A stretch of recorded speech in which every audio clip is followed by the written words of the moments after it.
So, how are you, Roger? I'm doing good. I drove earlier today. It was funny you say that about the app.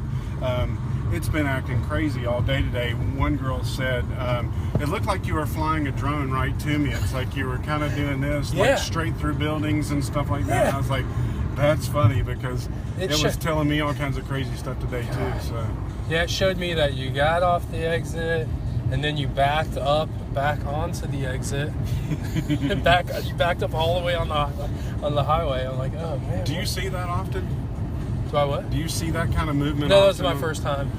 I wonder if it. So I'm a computer nerd geek by trade. I do IT infrastructure system admin. Cool. And so my phone has an experimental OS on it.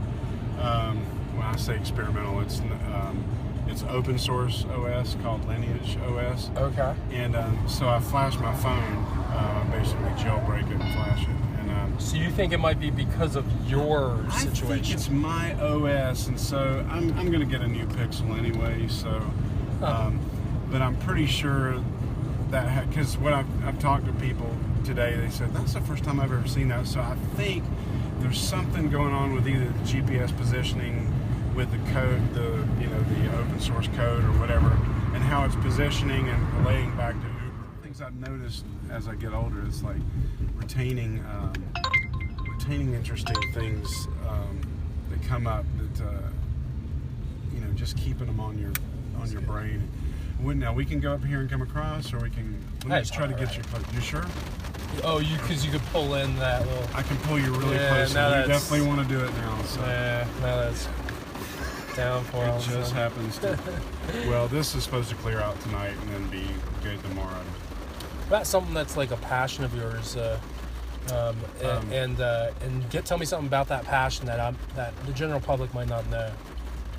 Passion about coaching soccer. The impact that it has on kids. A lot of times coaches aren't aware of socioeconomic or home life that some of the kids that you coach, what they go through each day, and some of them may or may not have male role models and things like that. And I used to think it was just about, okay, we coach, we win or we lose, we try hard and stuff like that. But then parents had come to me, like years later and said, you don't understand you probably will never understand the impact you had on that kid, about the example that you gave to them and help them and push them and help them get better and help their self-esteem about certain things about their playing, and that translated into life and their work ethic and stuff. And so I never thought about it until parents would come and tell me later and stuff. So that's the rewarding part about it. I like that. That I really enjoy, because we need role models these days. It's just such a short supply. Yeah. Our politicians need role models. It's just tough these days. It's rough. Well, you picked a good spot to see a concert. So oh yeah. Oh, look at that. There's a line. Yeah, and we can just go right down here. All right. Thank you. All right. Thanks so much. I'll have to think about that and getting put on the spot next time. Think about some more interesting stuff. It was great talking to you. Thank you so much for doing this. Enjoy the show. Thank you. I will. Appreciate it. All right, man. Take care. Okay.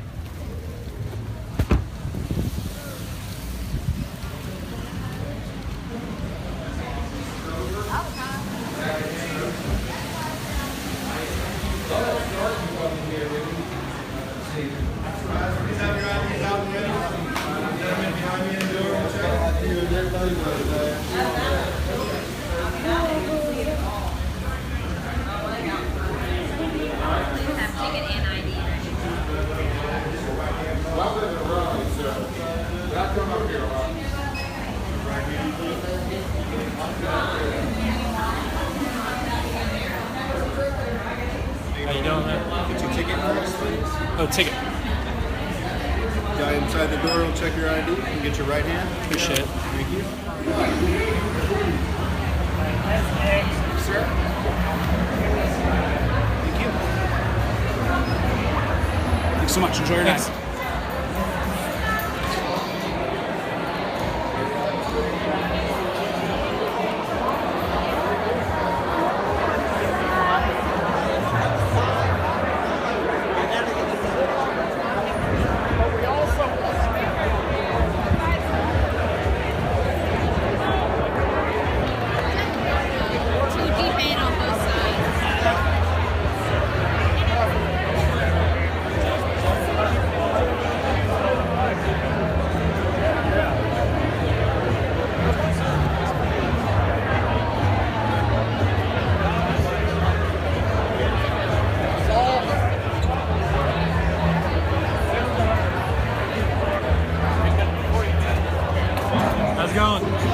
I get one of them high wire? Nah. High band?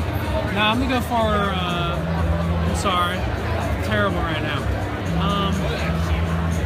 Not busy, so. Yeah. High wire will do the trick. Alright, $7, man.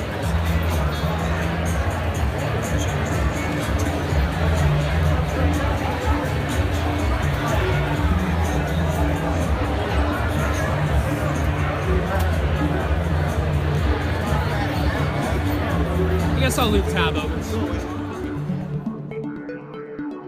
Welcome back to another episode of Student of Life, the game show. So that was me getting a ride with an Uber driver and being taken down from West Asheville to downtown Asheville, really the south slope of downtown Asheville, to a venue called the Orangepeel. And then it was me getting out of the car in the rain and going through the ticket line and going through the venue to reach the bar and order myself a local beer called High Wire. Yep. Next up, let's rejoin my friend that I met right before this interview sitting next to me at Odd's Cafe in West Asheville. Not really. The language barrier is huge. I mean, Korean is not an easy language to understand or speak. Right. But I would imagine there's enough English-speaking South Koreans there. No, dude. No. That's like saying there's a lot of Korean-speaking Americans. We have some. We don't have a lot. Most of the country, the vast majority of the country, only speaks Korean. On the army bases, of course, the Koreans speak English. Those are the ones, that are hired for that purpose because they know both languages. And in school, people are taught English, but they're taught English like we're taught Spanish. So they might know hello and my name is by the time they get out, because don't nobody learn that. So if you get lost over there, you get lost. So tell me a story. Sounds like that happened. No, it's just I was in 2ID with 2nd Infantry Division, which is right by the DMZ, which is the demilitarized zone. Okay, so I'm not in the great part of the country. I'm in the farm country, and it was pretty cool. It was like one American woman for about every 20-25 men. That was cool. And on the bad thing was I went over there with my fiance, and he knew it too. So he was at another camp, and every day after work he would come to my camp to check on you. And he was, just because he missed me, Aww. and he would sit there until the last bus ran, and he would make sure I was in my room in my pajamas, and he would go to the bus station and go back to his camp. It was a little bit different than your time in Atlanta. Yeah. You were one to every 25 men. Yeah. In Atlanta, you're one of thousands of black women. I know, right? So I'm like, but we got married over there. You did? Yeah. Oh, wow. It was if you get married in Korea, it is paperwork. So you have to, which is really cool, you fill out the form to get married, and then you go to these Korean agencies, and they put Korean stamps on there, like real stamps, and then they stamp it in Korean. I don't know what that stuff says. And after you do all the Korean places, you go to the U.S. Embassy. And then the U.S. Embassy says something like, okay, you're married. And they stamp you. And then you walk out married. And there was no service. There was no and now we pronounce you man and wife. It's just like, all right, take this paperwork, that paperwork, and that was it. Yeah. I was like, okay, we're married. So then what did you do? We went back and told, because we were both Army. So we told our command, we got married. And they're like, oh my God. And they had a dinner, and they gave us a book with pictures of us that we had taken on base and stuff throughout the year. And they quickly did it up. They're like, I got married. Let's do this. I'll do this. I'll do that. Yeah, because we were both sweet. in the Judge Advocate Corps, General Corps. We were both 71 Deltas, which are paralegals. So we worked with we worked with all attorneys and stuff. It was pretty cool. They're all attorneys that just happen to be in the Army for one reason or another. Yeah, they had Probably that show mostly- Jag, called Jag. Jack? Jag, J-A-G. Uh-huh. It used to be on TV. I don't know if it still is. I don't watch TV, but yeah. Huh. That's a good story. It is? Okay. I liked it. It was interesting. It was sweet, you know? It was. But he cheated, got somebody pregnant, and we got divorced. I've been married 3 times. They all cheated, got somebody pregnant, and we got divorced. All 3. All 3 husbands. All 3. People like, oh, you've been married a lot. I'm like, dude, they cheat. And not only do they cheat, they get people pregnant. They not get divorced. You're right, and then that's a mess. I'm 3 for 3. Damn. Oh, no. I'm 4 for 4, because I was engaged once. And 'Cause you were he what? cheated. I was engaged. And he cheated and got That somebody counts. pregnant. And we broke up. For this, that counts. Yeah. And then the other 3, they cheated after we got married and got somebody pregnant. And we broke up. So I'm 4 for 4. Jeez. I don't know how anybody is 4 for 4. I'm 4 for 4. Different races, different states, different careers. You were trying. You were like, all right, let's check off black guy. That didn't work. White guy, nope. Asian guy, nope. Black guy, military. Okay, that didn't work. Black guy, non-military. That didn't work. White guy, military. That didn't work. White guy, non-military. That didn't work. What's next? I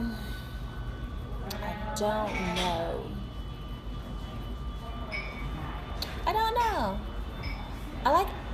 I don't really like Asian men.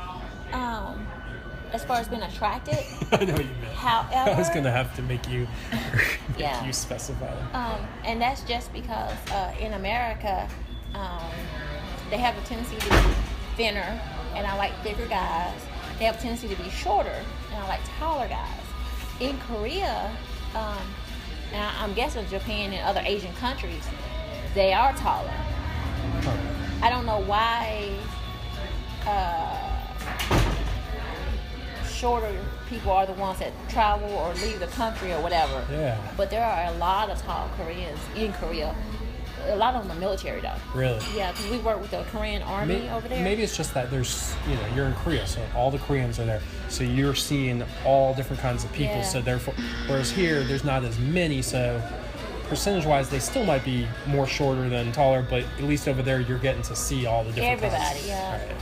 I tell people that about Mexican people, because a lot of people think Mexican people are darker skin or short. I'm like, no, if you go to Mexico, they're darker, they're lighter, they're short, they're tall. There's no one standard. Right. But a lot of people think there's one standard because that's all we see. Right. We like to group things. People do that. Yeah. Are you a sports fan? I like Packers. I like Packers. All of my sports teams are by association. So my second husband was from Wisconsin, and so I'm a Packer fan by association. Okay. And my best friend, I don't think she went to University of Alabama. I think she lived in Alabama. She's a fan. So I'm rolling tide with her. All right. And I graduated from USC in Columbia, so I'm a Gamecock fan. All right. Huh. I'm a Miami Hurricane fan. Miami Hurricane. Well, there you go. Y'all called it. We called it? What, Yeah, the Hurricane? with the hurricane in Miami. And to close out today's program, we rejoin a conversation I had with a friend that I met at this point outside the Orange Peel, well, on the deck of the Orange Peel for the Drive-By Truckers show. A friend from Atlanta, he was on a few episodes ago, and continues with great stories. I have a childhood story that's not my story. It's fine. But I was in attendance. Yeah. I was with my grandparents. I was with my grandparents on my mother's side. And they were traveling north from Tennessee to Michigan. And we stopped at a rest area in Ohio and ran into my grandparents on my father's side, traveling to Kentucky from Michigan. No way. way. That's weird, right? Yeah. This would be in this would have been in like 1975. Michigan, but from different No, states. they were coming there. They were passing each other on the like. You My guys, parents, turned off, my and you, parents ate had been out. divorced You for had a gas years. station or a restaurant or something? Yeah, the rest area. My parents have been divorced for a long time. Grandparents didn't really know each other anymore. But I knew them both. I knew, of course, all four of them. Wait, back that up, say that again? It was been like 1975 or something. Wait, so. how did they not know each other? No, they just didn't know each other anymore because my parents had gotten divorced. So they had not really, had been a long time since they'd seen each other. Did they recognize each other? Oh yeah. No, we all ate a little picnic because everybody packed, like a thermos and a lunchbox. Anyone else besides your grandparents? No, I was raised by my grandparents on my mother's side. So, okay. Yeah. And so you saw your grandparents and your other grandparents and you were like, whoa, Yeah. so crazy. How old were you? Probably 10, 9, 8, something like that. Was that an awesome experience It's for a you? pretty awesome experience. But I have to say, honestly, coincidental things happen to me daily. Give them up, because I have 0. Shit. That's so hard. That was, you nailed it. No, there's something even just from this last week.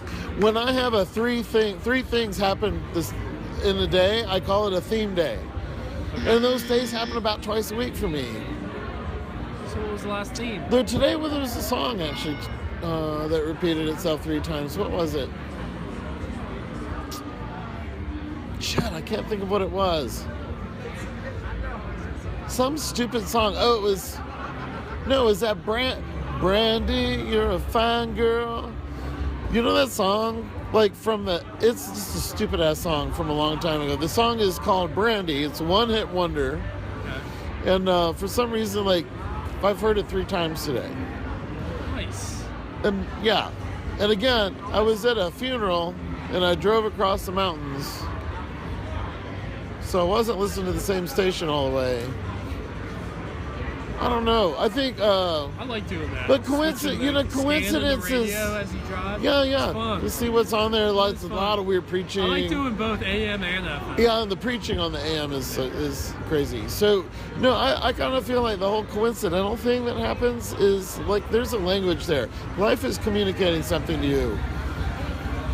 That's a curious question, though. Why do you ask it? I like those stories. Yeah, I wish I could think of something else. I'll think of a million things. Yeah, here's how the question goes. He goes, can you share with me a story that has stayed with you? Or can you tell me an interesting story that has happened to you or that you witnessed that is interesting to you because maybe it's coincidental, maybe it's sad, maybe it's funny, but for whatever reason it sticks with you and you share it with people sometimes because you're like, man, this great story. So I have 1 million of those. You gotta hear what happened to me, and you tell some people. So I have 1 million of those, but you have to But give no one ever me. goes with the coincidental because I think I opened it up too much. Where they're like, oh, the best story that I got. Oh yeah, is the this. best story I've got. Right. Instead of, I should just be like, how can I? Because you nailed it. All right, here's one. The house that I live in was built in 1867. We've been there 23 years. Whoa. We're on Browns Mill Road, and the next street over is Harper Street. And behind us is a road named Burroughs. Apparently, my house was part of a farm that occupied the neighborhood for, the neighborhood was built out of the farm that was my house. Right, and this house was the one. It's like the Edward Scissorhands house. It's the one that's left over, right, when they built the neighborhood. So, one day I'm way up in North Fulton County, so I'm going to say 50 miles away. I'm at a nursery and I'm buying some plants. The woman behind the counter asked me for my address because they want to put me on a mailing list. And I'm like, sure. Which nobody says sure to a mailing list, but I said sure and I gave her my address. She said Browns Mill Road. My father was born on Browns Mill Road in Atlanta. You know where we're going with this, right? Her father was born in my house. He was born in my house, in the room that I sleep in exactly the spot where I sleep. He was 80, she said he was 89 years old. That was his grandparents' house. They were Harpers. which Harper, that had the road next to us named Harper Street, was named after them. And we had this big conversation about, like, you know, what the house looked like way back when she was a child, because she was in her 60s. And I don't know, it was weird. I told her that she could come down, bring her grandfather, or bring her father, and come down and see the house. But she was like, oh, is it still a lot of black people living around there? And they never came. But I'm sorry, but that's a little weird, right? Like, it was not just the house I live in. The man was born in the spot on the floor where I sleep. Right. It's wild. Yeah, Wild. it's kind of wild. I mean, that's pretty cool. But there's a lot. My life is filled with And those. she kind of crushed your, like... Yeah, no, I mean, kind of, she did. I mean, she just validated why the house, you know, why they left their family home and all of that stuff. I guess seems like any story about Atlanta gets back to race somehow. This country's... Yeah. No, yeah, that's where we're in that place.